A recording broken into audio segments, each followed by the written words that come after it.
Hello, magandang gabi po sa ating lahat. Narito na naman po si Len para sa ating ika-71st or 71 day na ating sharing ng devotion video. And today, ayan, ngayon po ang naging flight ng ating pastora Joy Habon at ang kanyang asawang si Brolek at ang aming inaanak na si Sean pauwi ng Pilipinas or sa Baguio para pagpatuloy ang kanyang pag-aaral bilang isang doktor and mag-take ng board exam or licensure exam to be a registered doctor, and at the same time ay para sa opening ng Alive in Christ Baguio Church. Ayan. And pahinga na po ng inyong lingkod, kaya po tayo ay dadako na sa ating panalangin bilang pasimula.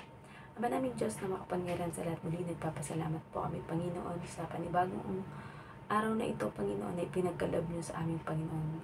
Lagi po kaming nagpapasalamat, Panginoon, sa pagkakaloob niyo sa amin ng buhay, hininga, Panginoon, at lakas upang mapagtagumpayan ang bawat araw, Panginoon, ng aming pagtatrabaho o mga ginagawa, Panginoon. At ngayon, dadako po kami sa pag-aaral o pagbubulay-bulay ng inyong salita, Panginoon.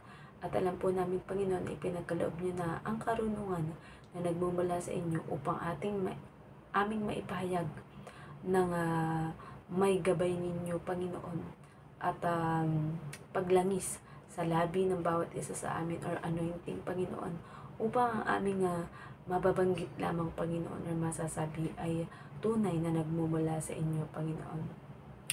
At para po sa mga kapatid ko, Panginoon, na sa pananampalataya, ay ingatan niyo po sila, Panginoon, sa bawat araw, Panginoon. At dalangin namin ang kasagutan sa bawat panalangin ng bawat isa, Panginoon. Gayon naman, Panginoon, sa mga makikilala pa namin o maaabot na mga ginagawa nating pag-sharing ng devotion na ito, Panginoon, ay kayo po ang humipo sa kanilang puso at isip, Panginoon, upang papasukin ng inyong anak na si Jesus bilang Diyos at tagapagligtas sa kanilang buhay, Panginoon, at maghari kayo sa kanila, Panginoon, upang magkaroon ng kulay, sigla at buhay, Panginoon, ang kanilang buhay kung ito man ay nasa naliligaw na landas, Panginoon, or hindi alam kung saan patutungo. Kayo po ang siyang maghari at mataas, Panginoon, at kami ay laging manatili sa pinakamababa, Panginoon, upang ang inyong glory, Panginoon, ang magliwanag sa bawat isang makikinig at makakapanood nito, Panginoon. Salamat po sa tinapos na gawa ng inyong anak na si Jesus at sa laging pag-ingat at pagpapatnubay sa amin ng banal na Espiritu. Muli, binabalik po namin ang lahat ng papuri at pasasalamat sa tanging pangalan ng bugtong na anak na si Jesus. Amen. So ito po yung nakasulat sa Lucas 18:36. Nang marinig niyang nagdaraan ang maraming tao, itinanong niya kung ano ang nangyayari ng lalaking bulag daw.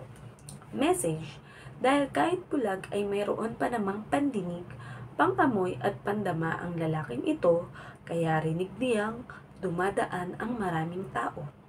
Kaya gamit ang bibig ay nagtanong ito kung ano ang nangyayari. Application: kung mapapansin natin ngayon, ang mga bulag ang kadalasang maraming napupuntahang lugar. Kahit hindi nila ito nakikita, ay dumedepende sila sa iba nilang pandama gaya ng pandinig, pagsasalita o pagtatanong at paghipo.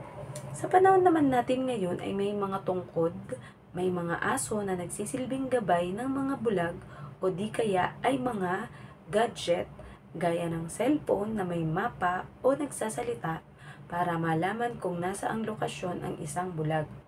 Makikita na di sila nagpapatalo sa anumang kapansanan, bagamat mahirap dahil importante na kumpleto ang mga senses ng isang tao. Kaya nga kung pinagkalooban tayo ng kompletong pangangatawan at walang kapansanan, ay ipagpasalamat natin ito sa Diyos at gamitin sa maayos at kapaki-pakinabang na ikauunlad ng iyong buhay at sarili at ng kapwa mo. Lalong higit ang ayon sa kalooban ng Diyos. So, puri ng pagkabasa ng salita ng Diyos. So, ayun na nga, 'di ba? Mostly, kung mapapansin natin, ang mga bulag ang masasabing pinaka gala na tao, 'di ba? Isipin mo, kahit hindi nila nakikita ang bawat lugar, kasi madalas may mga na-encounter tayo na ganyan.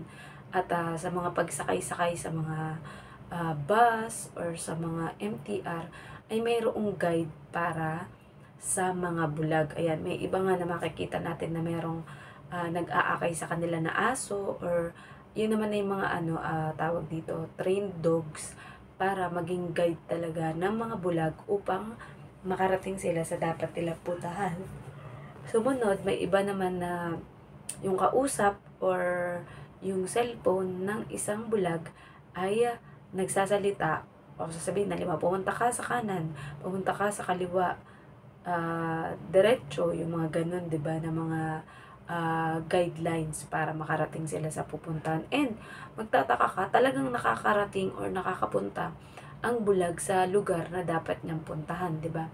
Tapos may iba naman na halimbawa kapag nasa bahay ka, 'di ba? Ang gagawin mo is hihipo ka sa mga paligid. Like imagine niyan ba tayo ay kunyari ay bulag, dahil ang bulag ay dilim lamang ang nakikita ng kanyang mata. So kapag halimbawa nakakapa mo, kabisado mo na halimbawa dito ay may bintana or dito ang pinto, 'di ba? So yun yung dadamahin ng iyong mga kamay. Kadalasan kamay ang ginagamit nilang pandama. And then minsan may mga lettering na kung saan ay alam ng mga bulag kung iyon ay nagsasabi ng kung lugar or kung ano yung, kumbaga para may mga tuldok-tuldok, pero yun ay nakahugis na ayon sa iintindihan ng mga bulag. Merong iba na nagkakaroon ng pag-aaral para sa ganoong pagbabasa, para alam nila kung ano yung dapat nilang basahin na sa pamamagitan ng mga bilog-bilog na maliliit na yun na parang tuldok. So sa buhay natin, 'di ba? Kung tayo ay pinagkalooban ng Diyos na ayan, dapat natin ipagpasalamat sa Panginoon na tayo ay kompleto, ang ating mga senses, tayo ay nakakakita ng malinaw, nakakaamoy ng maayos, nakakapagsalita ng maayos, nakakarinig ng maayos, at nakakadama ng maayos. Ayan, actually, isa din po sa senses natin ay ang ating isip. Ayan, dahil ang ating imagination ay nagmumula sa ating isip, diba?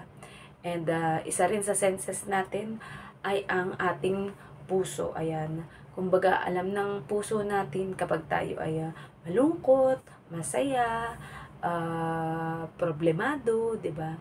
Ayan, yun ang mga nagiging senses natin at nagpapaalam sa ating katawan kung ano ang mararamdaman natin sa mga sitwasyon or mga bagay-bagay. So, ginawa ko nga example para sa bawat isa sa atin na, 'di ba, ang ating mata, ayan, ay mapapansin ninyo, 'di ba, kapag umaga, ayan, kapag umaga ay maliwanag, may liwanag at nagkakaroon ng araw. Minsan, dumidilim kasi halimbawa may ulan o may bagyo, 'di ba?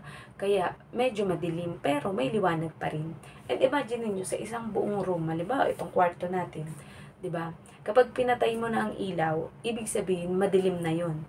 Pero dahil kabisado ko ang bawat lugar dito sa aking kwarto, ay alam ko kung saan ako masasaktan, saan ako mauuntog. Kaya kahit walang ilaw ay kaya kong makapunta dito sa buong paligid na ito, 'di ba? Pero kung halimbawa sa sobrang dilim, may binuksan ka na kahit napakaliit na liwanag, pero yung liwanag na yun ay nagsisilbing may makikita ka. Halimbawa, cellphone mo, gagamitin mo para maging ilaw, 'di ba? Or kapag tumingin ka sa screen, 'di ba?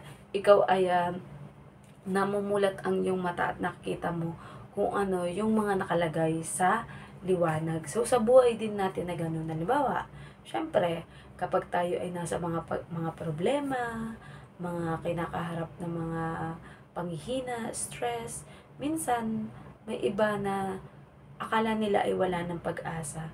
Subalit, mayroon na kahit maliit na liwanag sa ating isip or sa ating paningin na magbubukas nito para makita natin at maisip natin na laging nariyan ang ating Panginoong Diyos at ang ating Panginoong Yesus na gumagabay sa atin.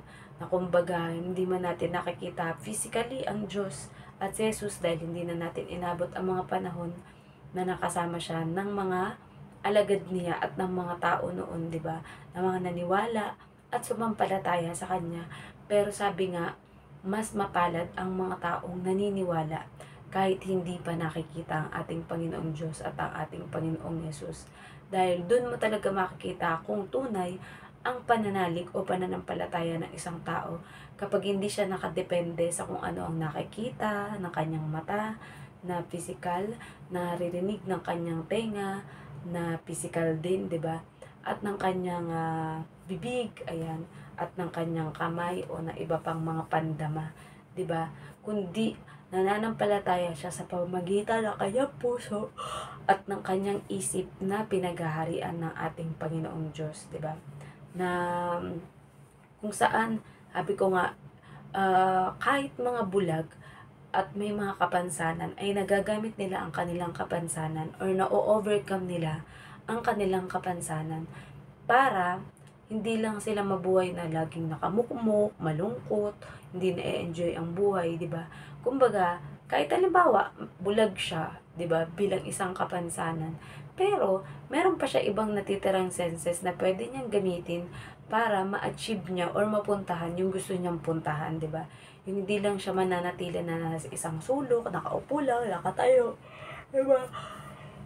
Pero tinutulungan niya ang kanyang sarili. Siyempre, lalong higit ay tinutulungan tayo lagi ng Diyos upang kahit may iba sa mga kakilala natin or mga makikilala pa na may kaunting kapansanan or may isang kapansanan, subalit may natitira pa rin para i-enjoy niya ang kanyang buhay, di ba? Dahil importante sa atin ang may makita para alam mo kung masasaktan ka or kung anong gagawin mo, di ba? And sa pandemic, kailangan naman natin yan para makapakinig ng mga musika, ng mga pakikipag-usap ng mga tao, di ba? Ngunit kung hindi ka pinagkalooban ng ganun, ay may mga nauuso naman na ngayon ng mga sign language kahit sa mga taong pipi o hindi makapagsalita. 'Di ba? So kung iisip o gagawa ng paraan, hindi nagkukulang ang ating Panginoong Diyos na magbigay ng ating mga pangangailangan or kailangan para sa ating buhay. Minsan lang ang ibang tao ay iba ang kanilang paningin tungkol sa mga pinagkakaloob ng Diyos. Yung kumbaga may iba't ibang pananaw o may iba't ibang pagtingin sa isang bagay, 'di ba? Na kung saan nandyan na pala sa iyong harapan ang solusyon ay pinagkakaloob ng Diyos, pero malayo ang iyong tingin at sa tingin mo ay walang ibinibigay na tulong sa iyo ang ating Panginoong Diyos. Pero dito, 'di ba, kung ano yung natitira sa bulag na kanyang mga senses ay ginamit niya, which is ang kanyang pandinig, dahil narinig niya at nararamdaman niya na marami sigurado naglalakad at yun nga, parang maraming mga nag-uusap-usap o nagbubulong-bulungan. Kaya ang ginawa niya ay ginamit naman niya ang kanyang bibig para magtanong kung ano ang nangyayari sa paligid. And sa susunod na devotion natin bukas ay masasagot ang katanungan ng bulag kung ano ang nangyayari. Pero sa ngayon, ang ating munang dapat na maintindihan ay kung halimbawa man na tayo ay mayroong kapansanan, ngunit isipin natin na may itinara pa rin ang ating Panginoong Diyos para sa gayon ay ma-overcome natin ang ating mga kapansanan or kakulangan at magamit natin ito para ma-enjoy ang buhay na ipinagkaloob sa atin ng Diyos. At lalong higit, isa pang buhay natin ito na nakalulugod sa paningin ng ating Panginoong Diyos, nakakatulong sa ating kapwa at nakakatulong sa ating sarili upang ma-improve ang ating buhay or maging successful tayo sa buhay. Tandaan na walang anumang balakid o kapansanan ang makahadlang sa taong mayroong pangarap at taong may nais na ma-achieve sa buhay, lalong higit ang mga matupad ang mga plano at pinagagawa ng ating Panginoong Diyos habang tayo ay nabubuhay dito sa mundo. Ang mahalin, magpatawad, umunawa, tumulong sa ating kapwa upang ang ating ginagawa ay parang ginagawa na rin natin sa ating Panginoong Diyos. So, nawa po ay meron tayong naintindihan or natutunan sa ating devotion ngayon at bukas ay gagawa po ulit tayo ng another devotion. Pero sa ngayon ay kailangan ko na po magpaalam and let us all end up into prayer. Ama namin Diyos na makapangyarihan sa lahat, muli, maraming salamat po Panginoon sa kaalaman na ito na inyong pinagkatiwala sa aming Panginoon. Salamat po Panginoon at nais namin Panginoon na maunawa ng bawat isa na anuman ang kapansanan na mayroon sila sa panglabas, Panginoon, ay alam po namin Panginoon na magagamit ito ng aming kapwa at hindi magiging dahilan upang mawalan sila ng pag-asa at manlumo sa buhay bagkus, Panginoon. sila ay magkakaroon ng bagong pag-asa, Panginoon, sapagkat naniniwala ang bawat isa sa amin, Panginoon, na ipinagkaloob ang mga mayroon kami ngayon, Panginoon, upang maging kagamit-gamit para sa ikaluluwalhati ninyo, Panginoon, at sa ikalalawig ng inyong kaharian dito sa mundo, Panginoon. Salamat, Panginoon, sa paggamit sa aming buhay bilang mga instrumento na tagapagpahayag ng inyong mga salita, Panginoon, nang sa gayon ay maabot namin ang aming kapwa sa iba't ibang panig ng mundo, Panginoon. At alam namin, Panginoon, at dinedeclare namin, Panginoon, na lahat ng deepest desire, deepest prayer ng bawat isa, Panginoon, na nasa physical man, spiritual, financial, Panginoon, at pakikipagkapwa-tao ay pinagkaloob niyo na sa bawat isa sa amin, Panginoon. At kung kayo ay sobrang natutuwa sa aming Panginoon, ay dadagdagan niyo pa ito ng mas marami pang blessings, Panginoon, na kayo lamang ang nakakaalam at makapagbibigay sa amin, Panginoon. Kaya, Panginoon, maraming salamat po, Panginoon, sa inyong pagmamahal, pagpapatawad, paggabay sa aming Panginoon, sa kabila ng aming mga kamalian, ng aming mga kakulangan, Panginoon, ay kayo ang pumupuno sa amin, Panginoon, upang kami ay mamuhay from glory to glory na naaayon sa inyong kalooban, Panginoon. Kayo ang laging maghari sa bawat isa, Panginoon, at nawa, Panginoon, ang mga bulag man, Panginoon, sa kanilang physical o sa kanilang spiritual life, Panginoon, ay tulungan niyo, Panginoon, upang mabuksan ang kanilang mga mata, Panginoon, magkaroon ng liwanag, magkaroon ng kagalingan, Panginoon, sa anumang mga sakit na iniinda ng bawat isa sa aming, Panginoon, sapagkat wala kaming ibang greatest healer, Panginoon, maliban sa inyong anak na si Jesus, Panginoon, at kayo bilang aming Abba Father, bilang provider ng lahat ng aming pangangailangan o sobra pa sa aming pangangailangan, nang sa gayon ay maitulong namin ito sa aming kapwa na higit na nangangailangan. Muli, binabalik po namin na lahat ng papuri at pasasalamat sa tanging pangalan ng inyong bugtong na anak na si Jesus. Amen. Good night po sa ating lahat and God bless us all. Mwah!